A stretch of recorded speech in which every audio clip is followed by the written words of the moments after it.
Gravity and consequences. The engine bay of the threshold hummed with the deep, bone-vibrating thrum of the gravity stabilizers, a sound Liam Ross had learned to interpret like a language. Right now that language was cursing. The portside coil assembly rattled with an irregular stutter that set his teeth on edge. "Come on, you temperamental piece of—" He twisted the calibration wrench another quarter turn, his shoulder wedged uncomfortably against the coolant manifold. Sweat dripped down his temple despite the bay's controlled temperature. "Just hold together until we reach Kepler Station. That's all I'm asking." The gravity coil whined in response, a sound that definitely wasn't regulation. Liam had been alone in the engine bay for 3 hours, exactly how he liked it. The threshold was a joint human-alien research vessel, which meant endless cultural exchange programs, diplomatic dinners, and crew members who wanted to collaborate. But down here, surrounded by machines that operated on physics instead of politics, he could finally breathe. The door hissed open behind him. "Engineer Ross. I have come to provide assistance." Liam's wrench slipped, barking his knuckles against the manifold. He bit back a curse and extracted himself from the maintenance shaft, already knowing who he'd find. Commander Zyra stood in the doorway, and as always, Liam's brain needed a moment to process her. She was tall, nearly 7 feet of lean, powerful frame, with skin that seemed to contain its own light source. Bioluminescent markings traced elegant patterns down her arms and neck, currently glowing a soft blue that indicated, what? Contentment? Curiosity? He'd never been good at reading Valari emotional colors. Her eyes were huge and dark, with no visible pupil, and her hair moved with a life of its own, flowing upward and outward in defiance of gravity. She wore the standard Valari diplomatic uniform, which looked like someone had crossed military dress with ceremonial robes and decided both needed to shimmer. "Commander," Liam said, wiping his hands on his coveralls. "I appreciate the offer, but I've got this handled." Zyra stepped into the engine bay with the fluid grace her species was known for. She moved like water, like wind, like something that had never experienced the awkward limitations of a physical body. It was mesmerizing and deeply unsettling. "Nonsense. The captain has encouraged greater cooperation between human and Valari crew members." She glided closer, her luminescent markings brightening with what Liam was pretty sure was enthusiasm. "I am an excellent learner. You will teach me your human engineering techniques." "These aren't human techniques," Liam said, already feeling the headache forming. "These are universal physics. And the stabilizer coils are sensitive work. One wrong calibration and we could—" "I understand sensitivity." Zyra was suddenly right beside him, close enough that he could smell something like ozone and flowering plants. The Valari apparently had no concept of personal space. "My people are renowned for our delicate touch in all matters." She reached past him toward the exposed coil assembly, her arm brushing his shoulder. "Wait, don't." Too late. Her fingers, which glowed faintly at the tips, brushed against the primary resonance crystal. The coil shrieked, the harmonic frequency spiking wildly. Warning lights exploded across the diagnostic panel. Okay, move back." Liam shouldered past her, politely he thought, though Zyra made a small sound of surprise, and grabbed the emergency dampener. The shriek dropped to an angry whine. "You can't just touch the crystals. They're attuned to specific electromagnetic signatures. Your bioluminescence registers as a power surge to the sensors." Zyra's markings had shifted to a purple-pink shade. "Embarrassment, maybe?" See. This was not covered in the orientation materials. "Yeah, well, orientation materials don't cover everything." Liam ran a hand through his hair, making it stand up in dark, sweat-dampened spikes. He was too tired for this. "Look, Commander, I'm sure you're great at what you do. But right now what I need is quiet and space. So if you don't mind." The ship lurched. It wasn't a gentle shift. The threshold bucked like a living thing, throwing Liam sideways into the maintenance shaft. His head cracked against something metal. Stars exploded across his vision. "Engineer Ross." Zyra's voice seemed to come from very far away. Then the gravity cut out entirely. Liam's stomach dropped into his feet as he became weightless. The engine bay spun around him, or he spun around it, hard to tell. His training kicked in automatically. Don't flail, orient yourself, find something to grab. But before he could execute any of that, something large and luminescent crashed into him. Arms wrapped around his torso. Hair that defied physics tangled across his face. The scent of ozone and flowers overwhelmed his senses. Weight, so much weight, pressed down on him as gravity suddenly violently reasserted itself. Liam found himself flat on his back on the engine bay floor, his head ringing, his breath knocked clean out of his lungs. And Commander Zyra, all 7 feet of glowing alien commander, was sitting directly in his lap. Their faces were inches apart. Her eyes, huge and dark and startled, locked onto his. Her hands gripped his shoulders. Her legs were tangled with his. One of her knees was pressed against his hip in a way that would have been inappropriate if either of them had planned it. Which they definitely, absolutely had not. Zyra started to speak. And then her markings exploded with light. Not the soft blue or purple pink from before. This was a searing white gold that made Liam squint. The patterns on her skin writhed, rearranging themselves into new configurations. The air between them began to hum, a frequency that resonated in his chest cavity. What? Liam tried to move, but his body wouldn't respond properly. His heart was pounding, but not from exertion. Something else. Something that felt like electricity and honey and standing on the edge of a cliff. Zyra's eyes went wide. Her mouth opened, but no sound came out. Her hands on his shoulders trembled. The ship's AI, Vera, chose that moment to chime in with her perpetually cheerful synthetic voice. Attention! Valari bonding signature detected in Engine Bay 3. Sensors indicate successful mate bond formation between Commander Zyra and Engineer Liam Ross. Congratulations to the happy couple. Per Valari diplomatic protocols, the union has been logged and transmitted to the Valari High Council. Captain Okoye has been notified. Silence crashed down around them. Liam stared at Zyra. Zyra stared at Liam. Neither moved. What? Liam said slowly, carefully. Did the AI just say? Zyra's markings flared even brighter, shifting through colors so rapidly it looked like a malfunction. When she finally spoke, her voice was barely a whisper. No. No, this cannot be. I did not intend, we did not. This is impossible. What's impossible? Liam's brain felt like it was processing through mud. What mate bond? What are you? The engine bay door burst open. 3 crew members tumbled through. Marcus Chin, Liam's best friend and the ship's assistant medical officer. Lieutenant Rail, Zyra's Valari second-in-command, and Ensign Torres from security. They all stopped dead, staring at the tableau on the floor. Marcus recovered first. Oh, Liam? You want to explain why the commander is? He gestured vaguely at their tangled position. It's not, she fell, the gravity. Liam's face was burning. Can someone help us up? Do not touch them. Rail barked, his own markings flashing red with alarm. The bond is in formation stage. Physical interference from others could cause neurological damage. The what? Liam tried again to move and managed. I didn't choose anything. Liam's voice came out higher than he intended. You fell on me? That's not choosing, that's physics. Valari biology does not recognize the distinction, Rail said, his tone somewhere between apologetic and horrified. Intent is irrelevant. The biological markers were fulfilled. The bond has formed. Marcus crouched down at a safe distance, his medical scanner already out and beeping. Okay, both of you stay calm. I'm reading. Wow, okay, that's interesting. Your heart rates have synchronized. Brainwave patterns are starting to mirror. There's definitely something happening on a biochemical level. Undo it, Liam said flatly. Whatever this is, undo it right now. It is not that simple, Zyra said.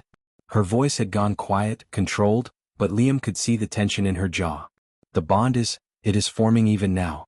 Can you not feel it? And the terrifying thing was, he could.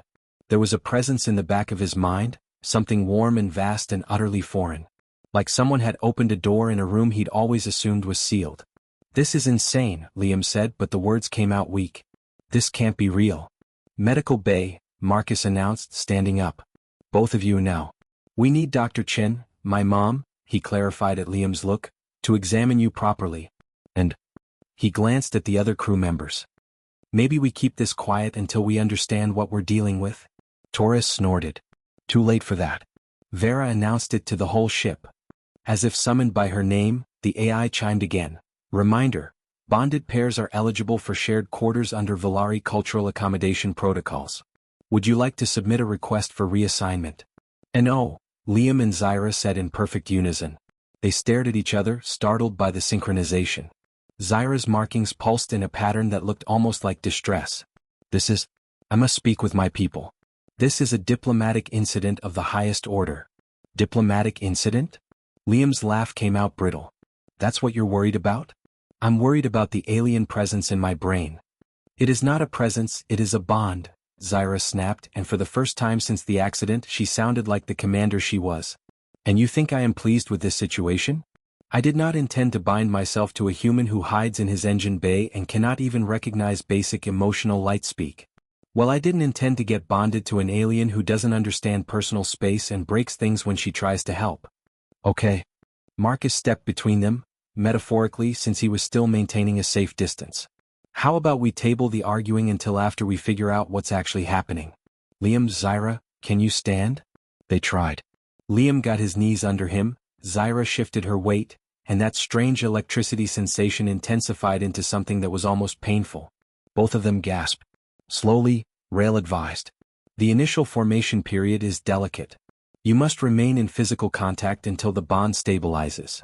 You're kidding, Liam said. Rail's markings remained steady, serious. I am not.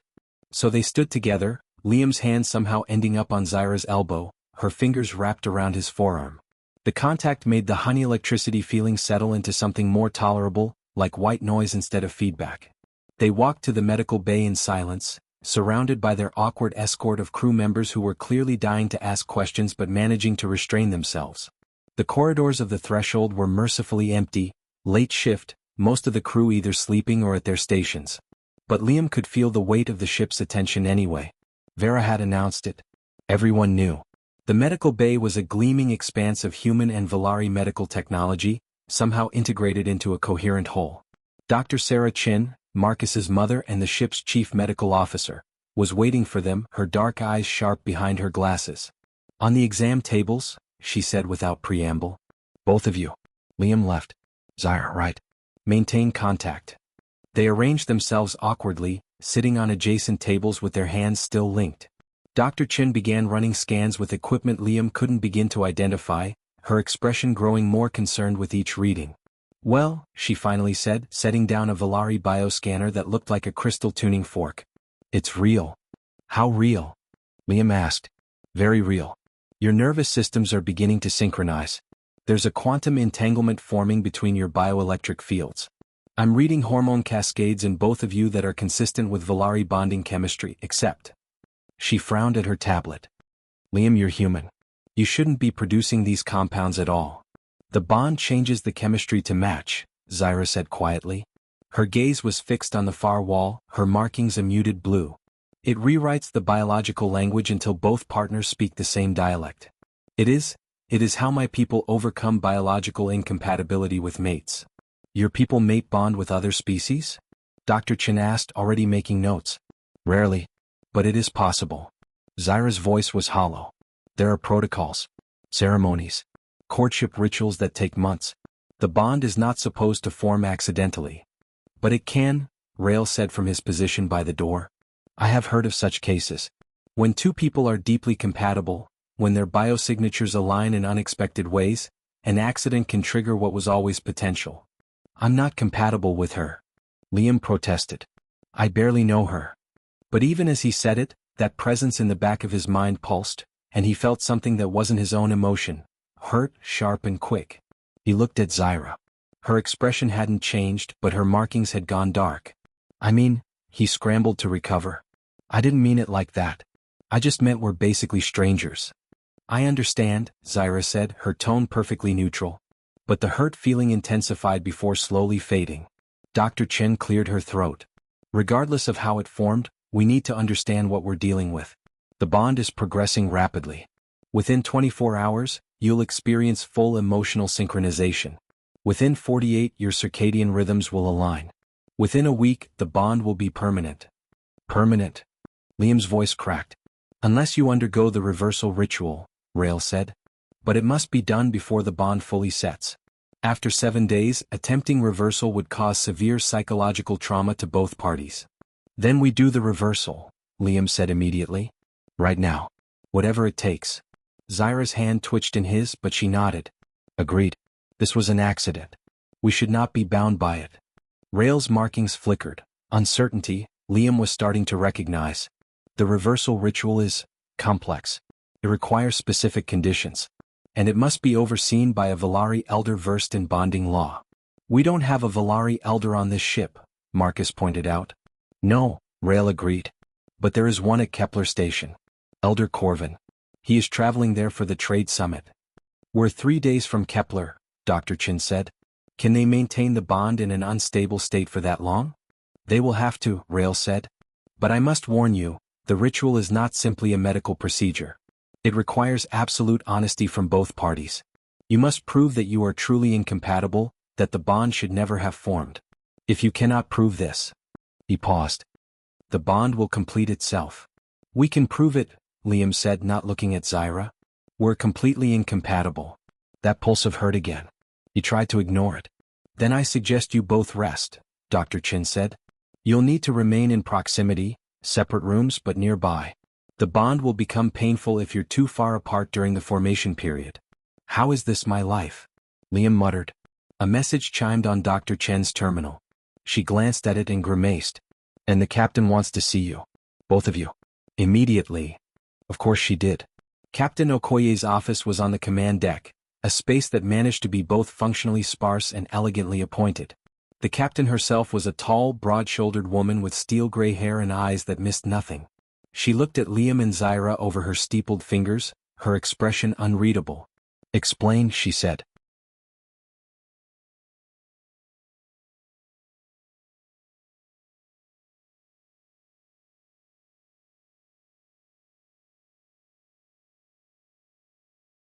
They tried.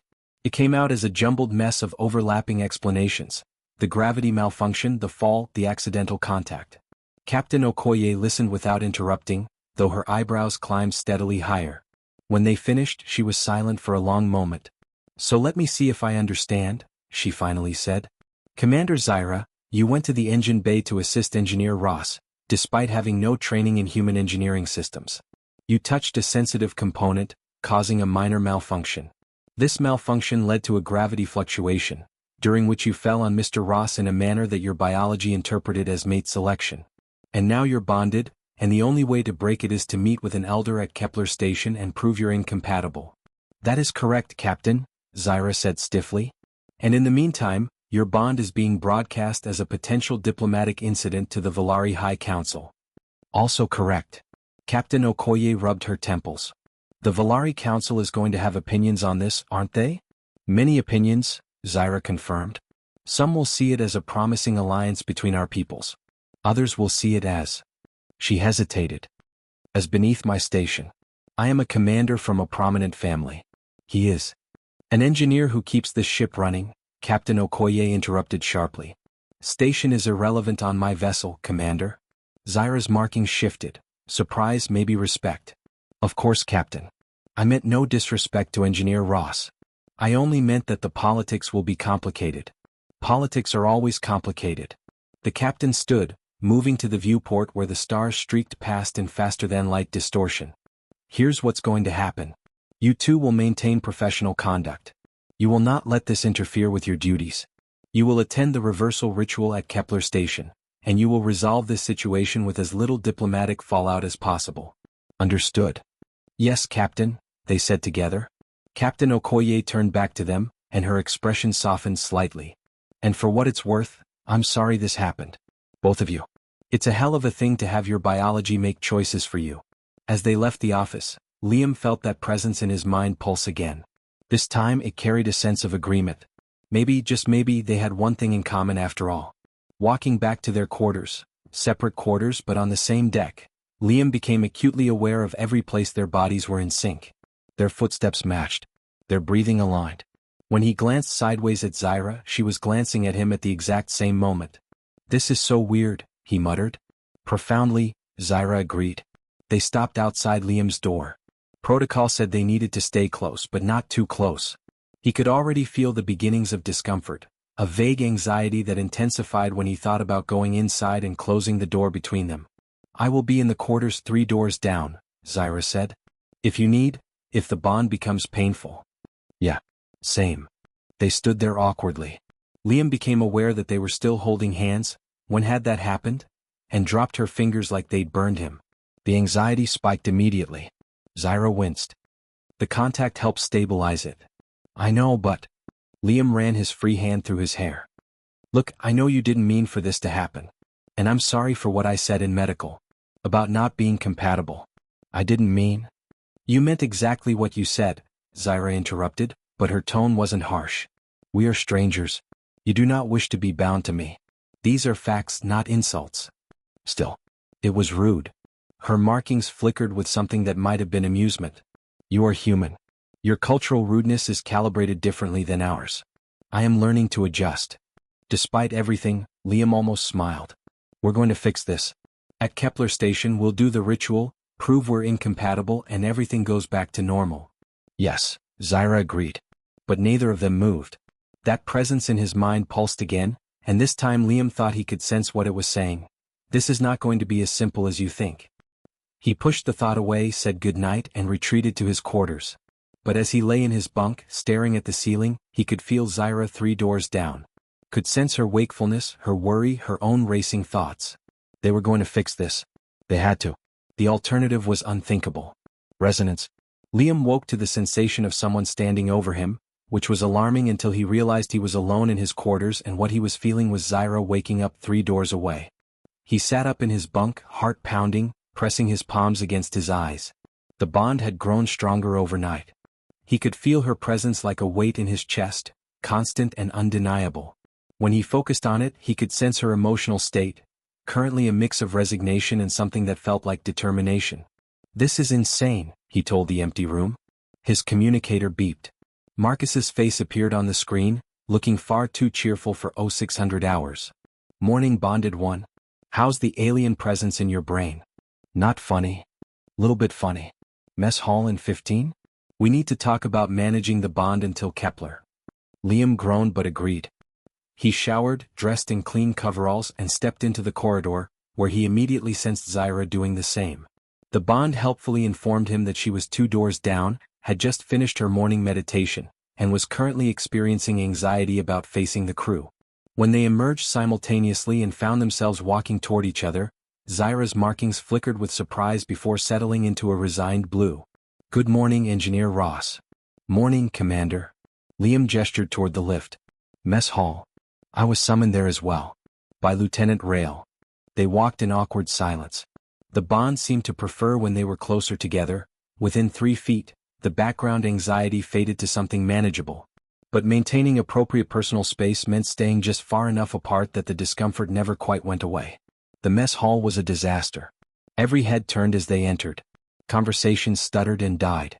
A Valari junior officer's markings flashed through a rapid sequence that Liam's new bond-enhanced instincts interpreted as shock fascination scandal. A human ensign elbowed his companion and whispered something that made them both snicker. Marcus and Rail had claimed a corner table, bless them. Liam made a beeline for it, Zyra close behind. Quite the entrance, Marcus said, sliding a coffee toward Liam. You're the most popular topic in the ship's message boards. There are message boards about us? Liam's voice came out strangled. 3 at last count. One's running a poll on how long until you two are inseparable. Another's debating Valari bonding ethics. The third is mostly humans making jokes about special diplomatic relations. Zyra's markings had gone dark. This is humiliating. Hey. Rail's voice was surprisingly gentle. Bonding is sacred to our people. Those who mock it show their own ignorance, not your shame. Rail is correct, came a new voice. A Valari woman approached their table, older than Zyra with markings that swirled in complex, elegant patterns. Her uniform marked her as part of the Valari delegation. Commander Zyra. I am Ambassador Telera. The Council has asked me to observe your situation. Zyra stood immediately, her posture going rigid. Ambassador. I assure you this was purely accidental. Peace, Commander. Telera's markings pulsed with something warm. I'm not here to judge. Accidental bonds are rare but not unprecedented. The Council wishes only to ensure both parties are treated fairly. Her dark eyes shifted to Liam. Engineer Ross. You are human, yet you bear the bond mark. Liam glanced down at his arm and froze. There, just visible at the edge of his sleeve, a faint pattern had appeared on his skin. Not bioluminescent like Zyra's, but there, a tracery of lines that seemed to shift when he moved. What the hell? The bond adapts you, Telera explained. Gives you what you need to maintain the connection. It is a sign the formation is progressing well. Progressing is not what we want, Liam said. We're getting it reversed. I will speak with the captain about having the AI's announcements modified, Rail said diplomatically. They finished breakfast quickly, both of them too aware of the stairs. As they stood to leave, Liam noticed Zyra's hand was trembling. The bond carried her emotions clearly now: humiliation, anger at herself, a deep well of shame. Without thinking, he touched her elbow. "Hey, it's going to be okay." She looked at him, surprised. Her markings brightened slightly. "You cannot know that." "No," he admitted. "But I can pretend confidently. I'm good at that." The corner of her mouth twitched. Almost a smile. The morning synchronization check was thorough and uncomfortable. Dr. Chin measured everything from their heart rate variability to their brainwave coherence, making notes on her tablet with increasing fascination. "The bond is accelerating," she announced. "You're ahead of the normal progression curve. At this rate, you'll hit full emotional synchronization within 36 hours instead of 48. "Is that bad?" Liam asked. "It's unusual. It suggests a high degree of natural compatibility." Dr. Chin gave them both a significant look. "Whatever you plan to do at Kepler, you need to decide soon. The deeper the bond gets, the harder reversal becomes." After medical, Liam tried to return to work. He had maintenance reports to file, diagnostic sweeps to run, and a gravity coil that was still making concerning noises. But focusing was impossible with Zyra's presence humming constantly in his awareness. She was in the observation deck, he somehow knew. Alone. Trying to meditate but unable to find calm. He lasted 20 minutes before giving up and heading there himself. The observation deck was the ship's crown jewel, a transparent dome that gave an unobstructed view of the stars. Zyra stood at the center, her hands clasped behind her back, her markings reflecting off the transparent floor. "I can feel you approaching," she said without turning. "The bond announces you like a bell." "Sorry." Liam stopped a respectful distance away. "I was trying to work, but the bond makes concentration difficult." "Yes. I am experiencing the same problem." She finally turned to face him. "This is intolerable. We are bound to someone we do not know,